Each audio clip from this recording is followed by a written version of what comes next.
Now, when you go hiking, you pack a backpack for yourself, but have you ever thought about your pet? We talked to a few local veterinarians about a few things you may want to have on hand. I think it's really important to get outside and get some exercise with your pets. It's good for people, it's good for pets.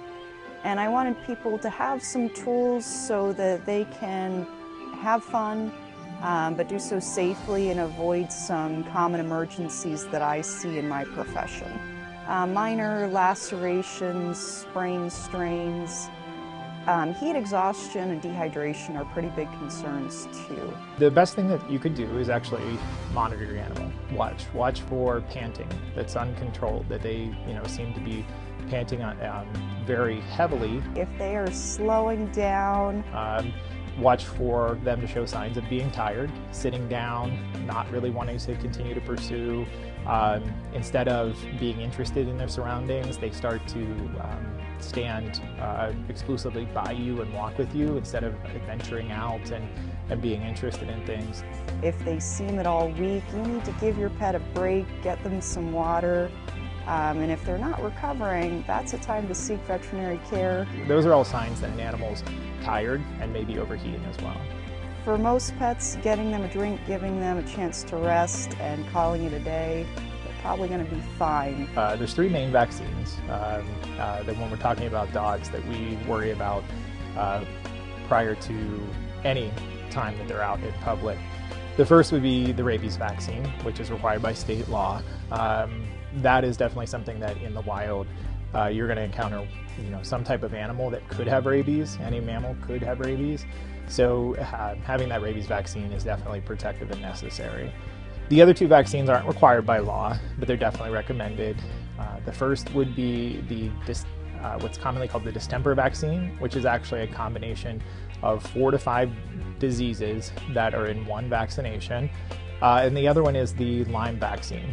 Lyme disease is relatively prevalent in this area, so we are recommending most dogs that go outside have the Lyme disease vaccine as well.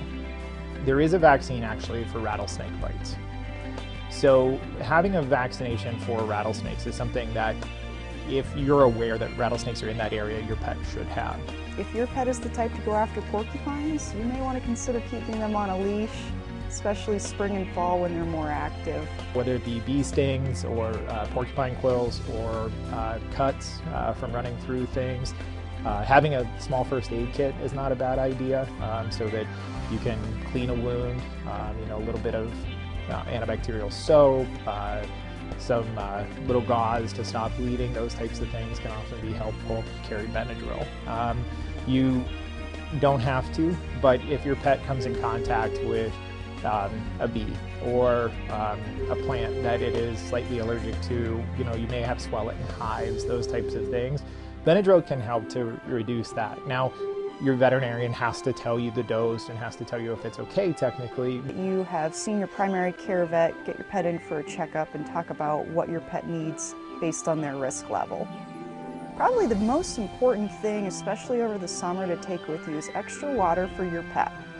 Dehydration, heat stress can set in pretty quickly and your pet may not tell you some of the early warning signs. Don't underestimate your dog's needs for water. Oftentimes, folks don't drink much themselves, so they assume their pet doesn't need the water otherwise.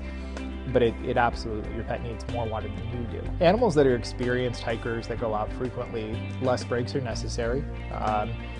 The animals that are just starting, giving breaks every 20 to 30 minutes so that you can ensure that the pet isn't becoming overheated and that they're getting what they need would be the best way to approach it. What kind of conditions you're in, especially heat, humidity, and other things like your pet's age and just how used to outdoor activity they are. Keeping them on a leash is always safer. Now, honestly, everyone knows their pet better than we would at this point. And, if an owner feels comfortable taking them off the leash, if they know their surroundings, if they have good control, that's a decision that they can make.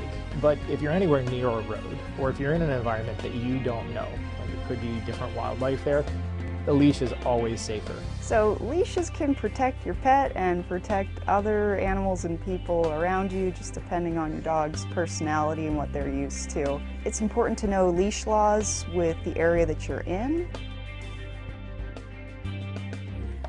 Both doctors stress to talk to your veterinarian before giving your pet any medications.